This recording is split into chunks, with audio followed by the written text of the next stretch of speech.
بسیاری مردن ولی مرگ به هر چیزی شوخی میتوبه. یا آدم این خیلی انسانی خوبه در این دنیا و خیلی مرگش و از بین میگذارن، میگن بین چه خیلی مرد، آدمی خوب بوده به زیب مرد، عذاب زیاد کشید. آخه مرگ این حالت روحیه نه جسمی، و ما روحی او را نمیدونیم چه خیلی گذشت. هیچ کس نمیدونه که وای در این دنیا ما جسمی او را دیدیم که این قبل بیمار شده کسل شد، ما روحی او را نمیدونیم. این مرگ اصلا حالت روحیه. اما یک از منافقه یا یک از به ایمانه میگن بین چه خوشرو مرد، و ما یکیشون میدونیم خوشرو مرد، ما جسم جدید هستیم، ما روحی او را نمیدونیم.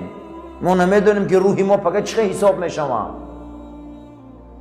حدیث امام احمد بوده که رسول اکرم صلی الله علیه و سلم فرمودن هر بنده مومن و مسلمان از دنیا میگذشته از خوشبویی روحی او 7 طبقه آسمان خوشبو میشده. وقتی یک مسلمانی واقعی میمرده میگه ملائکه ها در دست میگن که لطه های جنت، ای جنت لطه ها را میبیارن که در همه اطراف جنت تر کردگیان، بالای سرش میامدیان. ملائکه های قابض ارواح که حساب تو سبوکای، حساب تو سبوکای، حساب تو آرامای، حساب تو خوبای. چخیلی که خلق تر دوست میداشت از این خلق 1000 بار زیادتر خدا دوست میداره. خیر رفتیم یا رفتیم جای آرام میریم، جای آسوده میریم. همون روحی نازنین میگه در هم لطه های خوشبو میپیچانن، 7 دری آسمان هوی میشه و میگه از بوی خوش همین عطر جنت و همون مرنده تمام ملائک آسمان راحت میکرده است. و حالت روحی مردن و جسم عمیت نتیم. این خیلی نگویم که آدمی بد بوده خوشرو مرد، ما روحی همون را میبینیم، جسمی همون را میبینیم به ها میتیم و وای جسم خاک میشه. ملائکه می آمده هستن آدمی مسلمان ها میگفتن تو حسابی خوب داری، حساب نغزه، خیلی بیا رفتیم، خیلی بیا خوش آمدی. حتی در روایت امام طبرانی آمده بوده که رسول اکرم صلی الله علیه و سلم گفتن روحی شهدای بدر و احد هر نماز عصر تماشای جنت الفردوس می روند، بعد از اون می بیایند در قفسای یاقوت و زمرد در آمده خوابی راحت میکنند. هر روز روحی شهدای بدر و احد بالای چی می رفتن؟ جنت تماشا می رفتن. ما در این دنیا بدن این دنیای فانی را داریم، با ما میمریم بدنی برزخی پیدا میکنیم که او دیگه بدن های، او یک بدنی هست که آرام، او یک بدنی هست که مثل نور روشن زیبا مثل پرنده پرواز میکنن. در یک میجه زدن اونها این دنیا را طی میکنن، در یک میجه زدن اونها جنت تماشا میرن. این حدیث های فراوان در رسول اکرم فرمودن که روح شهدای بدر و احد هر نماز عصر تماشای جنت داده میشوند، برای که حساباشون چیه؟ خیلی سبکه. و اما من اوتی کتابه بیمینه، روز قیامت اگر نامه اعمال را در دست راست کو فسوف یحاسب حسابا یسیرا، چی در آینده حسابی سبوک هست. روز قیامت نامه های اعمال می آوردن میگفتن در دست راستاشون ته، کسی به دست راست میگرفته الله میگه حسابای اینو سبوکای. فسوف یحاسب، اکنون در آینده حساب اینا سبوکای، حساب یسیرا یسر، خیلی سبک حساب دارن. و ینقلب الی اهله مسرورا، اینها هم نامه اعمال میگرفتن که مهر جنت زدگی طرفی خیش و تبار و شناساشان میدویدن که ما خلاص خوردیم. چخیلی که از یک دکمنت میره ایمون اکوشک اگ میتیند دویده بیرون میبره که من دکمنت میگرفتم. جنت هم امروز قیامت همون بوده است. وقتی در آمدند همین مهر جنت که میزدیان که سبوک حساب میگه همین نعره زده میومده که من خلاص خوردم. این محاسبه میگیم، این حساب، هر یک تمام خمون حساب کنیم پیش از آنه که حساب میشیم. خدا حساب داره یا نه؟ البته حساب داره. 5 یک کس میتیم میپرسیم این قیین نعمت ها را داده، این نفس داده، این قدر نعمت‌های را داده الله جل و علا شأن او، این حساب باید داشته باشه. ما خودمون باید حساب کنیم، حساب کنیم که چیکار کرده گشتیم، حساب کنیم که به کدام کارهای امروز گرفتاریم. این پیامبرها چی اومدن؟ خدا دروغ باشه موسی هم دروغه، خدا دروغ باشه عیسی هم دروغه، خدا دروغ باشه حضرت محمد مصطفی دروغه. این دروغنیه. یکی از سبب موجود بودن خدای پیغمبرها هم 2.5 میلیارد انسان مسیحی هست، همه اینو به خدا باوردن خدا یکتای. اینقدر دنیا مردمش یهودی هست و یا باور دارن خدا یکتای. وقتی خدا که اگر مقصد دیگه نباشه من پیغمبرها معلوم دروغه، پیغمبرها دروغه. خدا حساب داره، خدا کتاب داره. چگونه که در علم ها مقصد ابن سینا میبیارن، ابن سینا گفتن که اول چیزه پیدا میشه یا نام چیزه. گفته اول چیزه پیدا میشه به نامش میمونن. وقتی خدا که گفتن معلوم ده که همه پیداه که خداش گفتن اوکی. همه یک چیزی ریوه که نباشه و نام مونده باشن شد. هم خیلی چیزی میوی در دنیا باشه همه نباشه و نامش مونن. معلومه که همه هسته که نامش میمونن. وقتی خدا که گفته معلومه همه خیلی نور، همه خیلی نیروی دستنکاره که ما را خلق کرده، اداره کرده، ما ده هم رحمت داده هم غضب داده، حساب ما میکنه، مراقبه خفمون میگرده.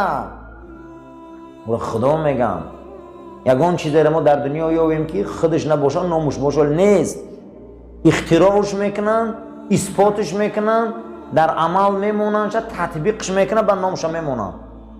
وقتی که خدا که بوده به هسته نیروی الهی، وقتی که ملائکه این هسته نیرو، جین هسته نیرو، ارواح هسته نیرو، اول او هسته و خبر نامش میمونه. دیگری از این مراقبه میگن، کنترل کردن. از قفای هر یک چیز ما میگردیم و کنترل میکنیم. از قفای هر یک چیز باید انسان چیکار کنه؟ کنترل کنه. حضرت عبدالله ابن عمر پرسیدن که حضرت یک نصیحت ممکن که تا آخر عمرمونه همین نصیحت شما را گوش کنیم برای حساب و برای کتاب و برای همین مقصد مراقبه و کنترل کردن خودمان. یک نصیحت ممکن که همین نصیحت تا گوش کنیم و برای ما یک سرمشق زندگی باشه. حضرت میگه سکوت کردن، گفتن الم یعلم بان الله یرا. همین آیت خوندم، الم یعلم بان الله یرا. تو میخوای نمیخوای و تو را دیده است. همین آیه مبارکه را خوندن. میگه گفتن یا نصیحت دیگه تا آخر عمرمون از زیاد مونم رویا. گو الم یعلم بان الله یرا. تو میخوای نمیخوای او تو را میبینه، تو میخوای نمیخوای تو را دیده است. قسم به خدا در بیچه هویی که ما را نظارت داره، در بیچه هویی که ما را نوار میگیره، ما را رسم میگیره، ما را پرونده میکنه. قسم به خدا خدای با نیروی خودش این کارا میکنه. ما غافل نباشیم. اینا مراقبه میگن. وقتی که آدم باید خش حساب و کتاب کنه از دم کاراش گرده، پیش از آنه که او را حساب و کتاب میکنه قفای کاراش میگردن. انا همینه آیین خدا. امروز درس اخلاق من، درس تربیت من همین بود. معاذ ابن جبل حضرت پرسیدن که حضرت چیکار کنیم؟ گفت نفس شما کل جملی رنگ شتره. گفت شتره ای دمش قپه خوبه یا ای پای عقیفش قپه خوبه یا ای پای پیشش قپه خوبه دستش یا ای لجامش. گفتن حضرت ای لجامش. و ای لجامش که خوب باشه گفت همین لجام شما حسابتان. لجام شما قفای کاراتون گشتن. خطا نگو همین کار ای لجامش قبه خوبه. ای دمی شتر قبه دیگو گوش مر کشیده بردن میگیره. ای پای عقیف شتر کشه قبه گوش مر کشیده بردن میگیره. نفساتون خطانا لجام کنه، لجام کنه. ای لجام قبه چیزی را اسب ای دمش کشروی داره میکنه ای لجامش. باید نفسمون لجام کنیم. انمو حساب کتاب بده. لجام ما حساب بده، لجام ما کتاب بده. کسی حساب و کتاب نداره وای اسب دمش قبیل رفته است. وای ما را غارده میبره و ما را کجای بخوابردن میگیره. او چه نفسی ما. این بزرگ گفته است که اگر روز را تعریف کردن اینم در این مسئله خیلی نزدیکه. اگر روزه تعریف کردن ترا هیچ محل خرساندی نکن، یک اصلا تعریف میکنه خرساندی نکن. و اگر روزه ترا تنقید کردن هیچ محل بی‌توبی و بی‌قراری نکن، زیرا این که آنچه در باره تو گفتیان اندیشه کن. اگر دیدی که آنچه که در تو هست مردم گفتیان اندیشه کن، خیلی چیزی خوبه. از همه مصیبتی بد همینه که تو از چشم خدا غلطی. ای چشم مردم نه، ای چشم کی غلطی؟ خدا غلطی. امروز این مردم در حق خدا هم گپ میکنه، در حق رسول هم گپ میکنه. با باید گپی مردم زیخ میشی. هیچ مال برای این زیغ نکن. اندیشه کن که همون چیزی که ترا تعریف و تنقید میکنن اندیشه کن که همون داتا هست یا نه. از همه مصیبتی بعد همون مصیبت بود است که گفته از این علمای بزرگ در کتابش که تو ای چشم خدا غلطی. انا این مصیبت های به سبب خشمناک میشی در آن کاری که در حقت هست. بسیاری انسان ها را حقیقت هم میگه که قهرشان میکنه. یکم مصیبت گفته همین است که تو ای چشم خدا غلطی. دویم مصیبت همین بده که تو در حقیقت هم میگه تو خشمناک میشه، قهرت میکنه. آدم ده که حقیقت گوی قهرش کنه که ان همین بده مصیبت. کمبودیش اسلام میکنی قدی جنجال میبرداره. بسیاری انسان ها رو نصیحت میکنی سرخ میشن. انا این گفته مصیبت های بزرگترین مصیبت در انسان انا همینه که آدم من ای چشم مردم میغلطم گفته حقیقت قبول نمیکنه. انسان ها ای چشم مردم میغلطم در نزد مردم شرمنده میشم گفتن همین خیل میترسن تا بس گفتن همین خیل ای خدا نمیترسن که در نزد خدا خور و ذلیلن. انا این مصیبت های گفته. از همه مصیبتی بعد از درگاه خدا غلطیدن این انمی مصیبت بوده که من در چشم مردم شرمنده نشوم، در پیش مردم شرمنده نشوم. گفته حق پنهان میکنی، حقیقت را که میگن قبول نمیکنی. از همه مصیبتی بعد همین بوده که از خلق خدا شرمنده میشی و میترسی. ای خالق آفرندت هیچ محل پروا نداری، شرمندگی پروا نمیکنی. این مصیبت بوده. اگر روز تر سرزنش کنن، روز تر تنقید کنن، اگر همون کار در تو نباشه و همه تهمت نامه و همه عیب نامه باشه که هیچ به تو مربوط نیست، گفته اینه برای خود خوب قبول کن که چه خدا ثوابی داده تا. چرا؟ زیرا که ثواب بیرنج به دست آوردی. برای آن که سفیان ثوری روز بازار در آمد، گفتن سفیان در یک مجلس نشستیم هی وصفت کردن دن چی وصف؟ وصفت همین بود. گفت که همین انسان یک عیبایی تو را گفتن، یک کمبودی تو را گفتن. همین گپ شنیدن برابر میگه حضرت رفت و یک سبد خرما خرید. خونی همون انسان ها رفت و دری همون ها را کوفت. اونها برآمدن گفت سبدهای خرما را هر دشت داد. گفتن چی برای ما این کار را کردی؟ گفت دین خیلی گناه ما پشت کرده و ثواباتو نگرفتم. یک انسان عیب تره میگه خرسان نشوکته، تو ثوابی را بیرنج به دست آوردی.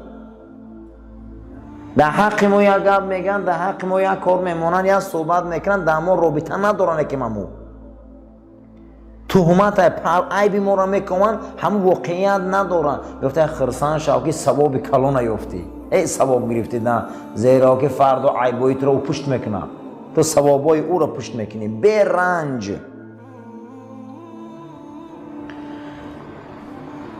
هر کسی که پیرو با رسول نباشه، هر کسی که پیرو با صحابه نباشه، این نغز فکر کنه که در این دنیا راهی بد انتخاب کرده. ما باید پیروی ما معلوم باشه. پیامبر برای ما اسوة الحسنه آمدن. خداوند در قرآن در دو پیغمبر اسوة حسنه میگه. لقد کان فی رسول الله اسوة حسنه، این پیغمبر برای شما نمونه زندگی ای بشریت بیای کپی زندگی را از پیغمبر من محمد گیری صلی الله علیه و سلم. میخوای که کپی زندگی گیری؟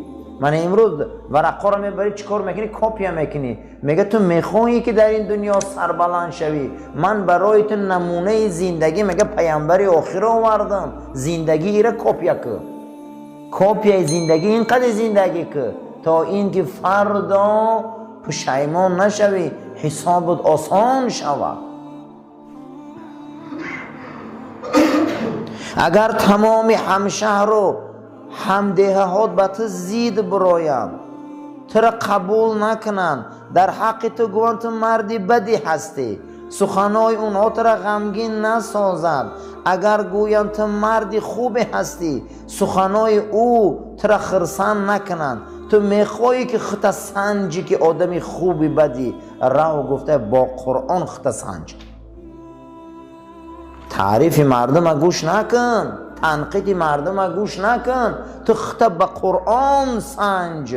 قرآن قدری سنجیدی دیدی، آن چیزی که قرآن گفت به او تو راستی، آن چیزی که قرآن گفت تو به او راست نیستی، انا همین حالت ده به خرسان شو. کی خشه به قرآن سنجیده؟ تمام دنیا زیدت برای تو خطا به قرآن سنج. تمام قرآن دنیا زیدت نبرای بخت به قرآن سنج. انمو و قرآن معلوم میکنه که تو چه خیلی آدمی، نه مردم. این دنیا ده بسیار آدم را انتخاب دروغ میکنن، انتخاب دروغ میکنن. اگر باور کنید در کارم شد به زوری انتخاب میشن، به هزار نیرنگو انتخاب میشن. لیکن این شخصیت ابن خلدون در کتابش آورده که فرزندی آدم تو را اخته به قرآن سنج، قرآن تو را چی بها میتیه؟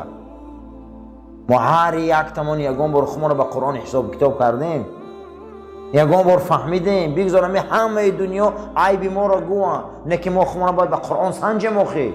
چند قدر حال قرآن تفسیر شده؟ هیچی. چند قدر حال ما قرآن فهمیدیم؟ هیچی. چند قدر قرآن در زندگی ما آمده؟ هیچی.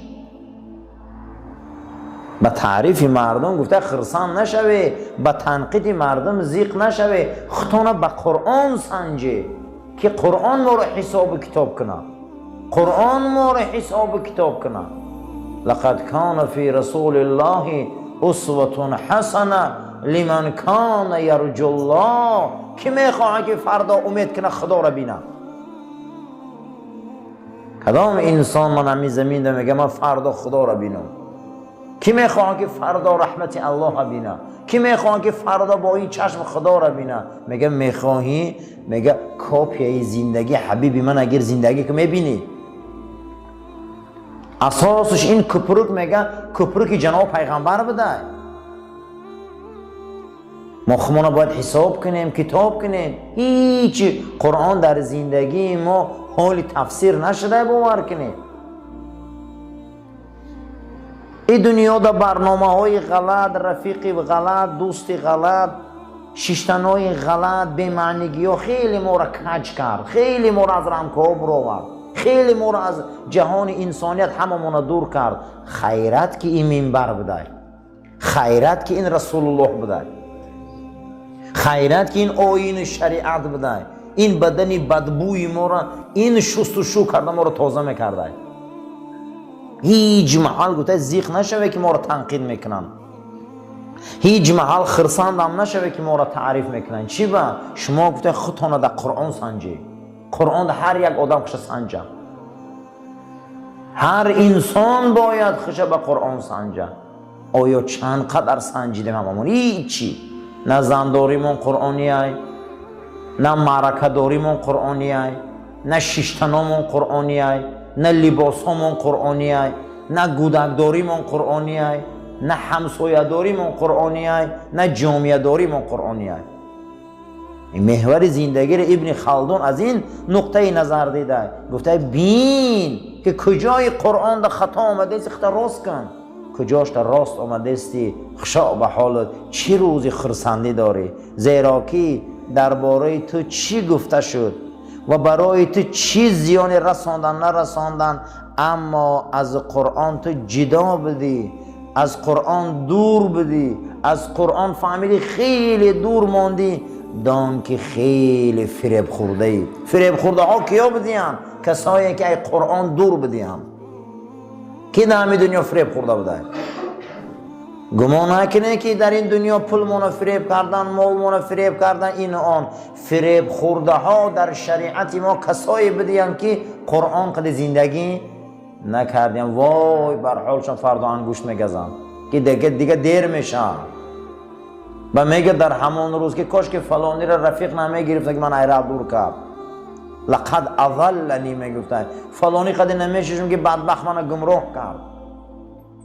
برای نه همین محور زندگی، اساسی زندگی حیات ما این قرآن بوده است که با قرآن خودمون سنجیم. هممون خود با قرآن خودمون سنجیم. محاسبه حضرت عمر گفتن پیش از حساب شدن خودتان حساب کنید. عادی ترین اکنون انسان ها بخشان یا ورق دفتر داشتیان، عادی ترین محکمه ها بخشان سود و عدالت سودی داشتیان. خدا با این قدر بزرگیش نمی نویسه، خدا با این قدر بزرگیش حساب و کتاب نمیکنه، خدا با این قدر بزرگیش محکمه نداره. به هیچ مورد خدا خلق کرده.